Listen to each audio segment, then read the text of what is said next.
C'était à la campagne, très peu de maisons, tout le monde se connaît. Il n'y avait presque plus de jeunes, tout le monde était parti en ville. Les seules personnes restantes étaient celles qui avaient une place dans la ferme et les personnes âgées qui avaient vécu ici toute leur vie et n'avaient nulle part où aller. Zoé vivait avec sa mère. Après avoir obtenu son diplôme de l'école technique, elle a travaillé comme comptable à temps partiel pour un agriculteur. Il n'y avait pas beaucoup de travail, mais la jeune fille n'était pas très exigeante. Elle n'avait pas l'intention d'aller quelque part et sa mère était handicapée, donc elle ne pouvait pas la laisser seule. Zoé recevait une allocation pour les soins de sa mère et un petit salaire. C'était suffisant pour vivre dans le village, mais il n'y avait pas d'autre perspective. Elle n'avait pas de mari, elle pensait que personne ne voulait d'elle sans dot. Personne au village ne voulait l'épouser, encore moins en ville. Mais la jeune fille aimait vivre avec sa mère. Ses propres règles, un petit jardin, une petite maison. Ils avaient une bonne relation avec sa mère, ils se soutenaient mutuellement. Mais la vieille femme s'inquiétait de plus en plus de l'avenir de sa fille. Elle ne voulait pas que sa fille soit seule. Sa mère serait plus rassurée si Zoé avait une famille et des enfants.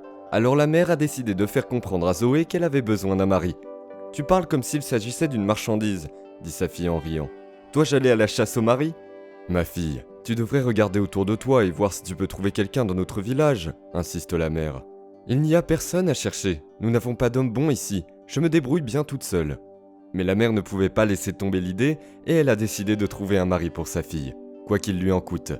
Elle a trouvé un jeune homme qui était aussi sans femme. « Écoutez, j'ai une idée, tu te souviens de Slavik ? Tout le monde se moquait de lui à l'école, il est devenu homme, mais un peu étrange à vrai dire, » dit la mère. « Il est sérieux, il a même trouvé un travail et ne boit pas. »« Pensez-vous que s'il ne boit pas, c'est suffisant ?» a répondu Zoé. Après une persuasion infructueuse, la mère a commencé à faire pression sur Zoé, disant qu'elle voulait être rassurée pour sa fille. Zoé a fini par accepter. Les mères du jeune couple ont rapidement tout négocié, se sont mises d'accord sur les détails du mariage et Zoé a épousé Pierre. Sa mère apaisée est décédée par la suite. Zoé a emménagé dans la maison de sa belle-mère. Elle a accepté Pierre comme mari et elle a promis d'être une bonne épouse. Le gars était beau, mais avec les légers problèmes à la tête. La maison de sa belle-mère était grande. Le frère aîné de Pierre, Baptiste, y vivait également avec sa famille. Mais tout dans la maison était géré par la vieille femme. Zoé a tout de suite senti le caractère bien trempé de sa belle-mère. « Il n'y a pas de place pour les feignants ici. Chacun est engagé dans le ménage, apporte sa contribution, » a dit tout de suite Anna. « Tu n'apportes presque pas d'argent à la famille, alors tu t'occupes des animaux. » Zoé était d'accord, elle n'avait pas peur du travail. Mais cela lui faisait mal de travailler du matin au soir, alors que la femme de Baptiste était comme une reine. Elle n'avait que ses fils à s'occuper. Sa belle-mère aimait la femme de Baptiste, Sophie. Elle était belle et connaissait sa valeur. Baptiste aimait faire la fête et boire. Sophie, à la grande joie de sa belle-mère, lui a donné un petit-fils 1 an après le mariage, puis un autre. Anna adorait ses petits-enfants, elle aimait passer du temps avec eux. Et les parents sont heureux. Ils ont fait leurs devoirs et ont rendu leur grand-mère heureuse. Pas comme la bonne à rien Zoé, qui ne possède rien, sauf une vieille maison délabrée. Elle n'est pas jolie et ne peut même pas donner naissance à des petits-enfants. Pierre, bien qu'idiot, accomplissait son devoir conjugal tous les soirs sur l'insistance de sa mère. Seule la belle-fille ne pouvait pas tomber enceinte.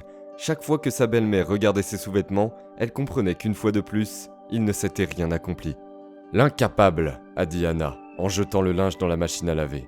Puis elle est allée parler à sa belle-fille. Zoé était dans l'écurie quand la belle-mère mécontente la surprise. « Veux-tu laisser mon fils sans héritier ? Si je découvre que tu prends des pilules, tu auras des problèmes !» a-t-elle menacé sa belle-fille.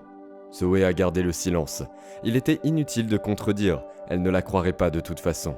Zoé avait été vue à plusieurs reprises par un médecin qui a confirmé que sa santé était bonne. Très probablement, le problème était avec Pierre, mais on ne pouvait pas le dire à Anna.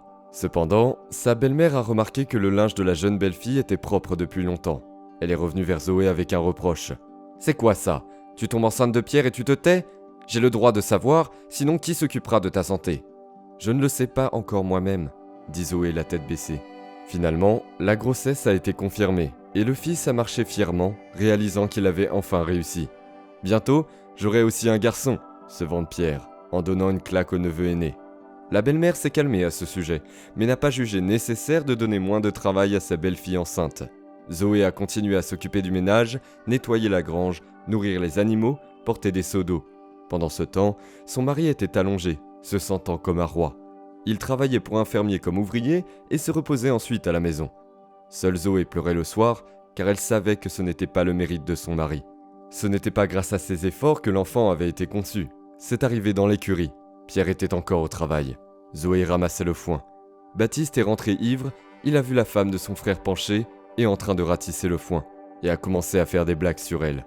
Quoi ? Mon petit frère n'arrive pas à te faire tomber enceinte ? Ma mère est comme ça, elle ne lâchera pas l'affaire avant d'avoir un petit-fils. Tu as vu comme mes garçons sont géniaux ? Tu veux que je t'aide ?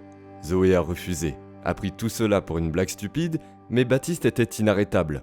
Après cela, il a menacé la fille et l'a obligée à se taire si elle voulait une vie tranquille, car il savait comment manipuler sa mère. La fille a écouté Baptiste, réalisant que personne ne la protégerait. Sa belle-fille n'aimait toujours pas Zoé, mais son fils bien-aimé, sa femme et ses enfants étaient placés sous son aile. Elle les protégeait des tâches ménagères inutiles. Un idiot comme Pierre va naître. Uliana a entendu Baptiste parler à sa femme. De toute façon, quand ma mère mourra, nous et nos enfants hériterons de tout. Zoé a été attristée que sa belle-mère soit si protectrice envers son fils et que Baptiste attend seulement qu'elle meure pour avoir son héritage. Zoé était à son dernier mois de grossesse quand Pierre est allé bêtement en prison. Il a été persuadé par d'autres travailleurs à faire mal au propriétaire de la ferme, sous prétexte que ce dernier était cupide. Ils ont dit que rien ne se passerait, que personne ne le découvrirait. Et Pierre a tranquillement suivi les ordres de ses copains et a battu le pauvre fermier. Mais le fermier a survécu et a dénoncé le fou. Les circonstances atténuantes telles que la grossesse de sa femme et ses déficiences mentales n'ont pas amélioré la sentence. 11 ans de prison. Cette nouvelle a fait défaillir le cœur d'Anna. Elle est tombée malade et ne pouvait plus prendre soin d'elle. Zoé a accouché et elle est retournée dans la maison de sa belle-mère. La maison était en plein chaos. Baptiste et Sophie ont essayé de continuer à vivre comme avant, mais il s'est avéré qu'il y avait beaucoup de travail à faire à la maison. Ils devaient se débrouiller seuls, et ils n'avaient pas l'habitude de travailler. Et la vieille femme avait besoin de soins. Sophie a dit à son mari « Je ne vais pas lui torcher le cul, laisse Zoé le faire, elle a l'habitude ». Quoi qu'il en soit, le fils aîné, sa femme et ses enfants ont rapidement quitté la maison pour ne pas avoir à vivre aux côtés de leur mère incapable. Et Zoé a continué à vivre comme avant. Seulement, 2 autres soucis se sont ajoutés. Raphaël, le fils de Zoé, était un garçon tranquille. Elle le nourrissait, le mettait dans le berceau à côté de sa belle-mère, de sorte que si elle avait besoin d'aide, elle pouvait l'appeler. Et elle continuait à gérer le ménage. Elle s'est occupée d'Anna comme si elle était sa propre mère. « Que voulez-vous pour le dîner ?» a-t-elle demandé à sa belle-mère. « Il ne reste plus de riz, puis-je faire de la sauce et du poulet, ou encore de la soupe ?»« Restons simples, » a dit Anna, comprenant combien il était difficile pour Zoé de faire face à toutes les responsabilités. « Je m'en fiche, cela prend à peu près le même temps, » a répondu Uliana en souriant. Anna n'était plus la femme qu'elle était auparavant. Étant allongée, elle regardait son petit-fils, lui parlait et le calmait, tandis que sa belle-fille vaquait à ses occupations et lui racontait des histoires. Et puis elle a commencé à parler à Zoé de la vie. Sa belle-fille n'était pas du tout en colère contre sa belle-mère, elle s'intéressait toujours à son état de santé et lui demandait si elle avait besoin de quelque chose. Anna lui était très reconnaissante. « Tu es la seule personne normale dans cette famille », a dit un jour ma belle-mère en soupirant. « J'ai toujours su cela, c'est pour ça que j'étais en colère. »« Cela n'a plus d'importance, » a souri Zoé. « Tout le monde est bon, mais vous les avez gâtés, alors ils font ce qu'ils veulent. »« Non, je sais que j'ai eu tort de te faire du mal. Et Pierre idiot, il n'a pas valorisé ce qu'il avait. Tu es encore une jeune fille, construis une nouvelle vie. » Zoé était silencieuse en réponse. Elle a un enfant et elle vivra pour lui. « Je sais, » a poursuivi Anna, « que dès que je serai partie, tout le monde se précipitera sur mon héritage. » La jeune fille elle-même le comprenait. Elle avait entendu Baptiste parler à Sophie plus d'une fois. « Prends cette chaise pour toi. » La belle-mère désignait la chaise d'en face. « Tu ne le regretteras pas. »« Tout ira bien, » l'a rassurée Zoé. « Écoute ce que je te dis. Prends la chaise, » dit sévèrement Anna. C'est ce qu'a fait Zoé. Puis la vieille femme est partie. Immédiatement, le fils aîné est revenu avec sa famille et il a jeté Zoé hors de la maison. « Vous n'êtes personne ici !» a-t-il déclaré. Zoé a emballé ses affaires et elle a pris la chaise avec elle. Elle est retournée dans la maison de ses parents, bien qu'elle ait besoin d'être rénovée. Le soir, après avoir rangé les affaires et mis son fils au lit, elle s'est assise sur cette chaise et a tout de suite sursauté. Ce n'était pas une simple chaise. Quelque chose était fourré à l'intérieur. Elle a déchiré l'étoffe, la chaise était pleine de bijoux en or, des bijoux de famille. Elle avait entendu Baptiste en parler à Sophie une fois. Zoé ne l'a pas cru. Elle a compris que ces bijoux étaient des bijoux de famille, transmis de génération en génération. Qui était-elle pour se les approprier ? Elle était sur les points de les donner, mais soudain Raphaël a pleuré et ses pensées se sont arrêtées. C'est comme si son esprit s'était éclairci et qu'elle avait changé d'avis. Zoé a décidé qu'il était temps de sortir du village. Non seulement elle s'était tant investie dans la famille de son mari, avait enduré tous les abus, mais elle avait aussi été mise à la porte. Et Raphaël a aussi le droit d'être héritier. La jeune fille a compris que même sa propre maison ne lui plaisait plus. Sa mère était partie et elle souffrait de voir les pièces vides. Peut-être Sophie et Baptiste deviendront des gens normaux, car non seulement ils se retrouvaient avec une maison, mais aussi avec un grand ménage dont il fallait s'occuper. Personne ne s'est intéressé à la vie de Zoé. Baptiste ne pouvait même pas penser que sa mère, qui détestait sa belle-fille, lui donnerait toutes ses richesses. Chacun a eu ce qu'il méritait. Certains ont creusé dans l'étable et d'autres ont construit une nouvelle vie riche.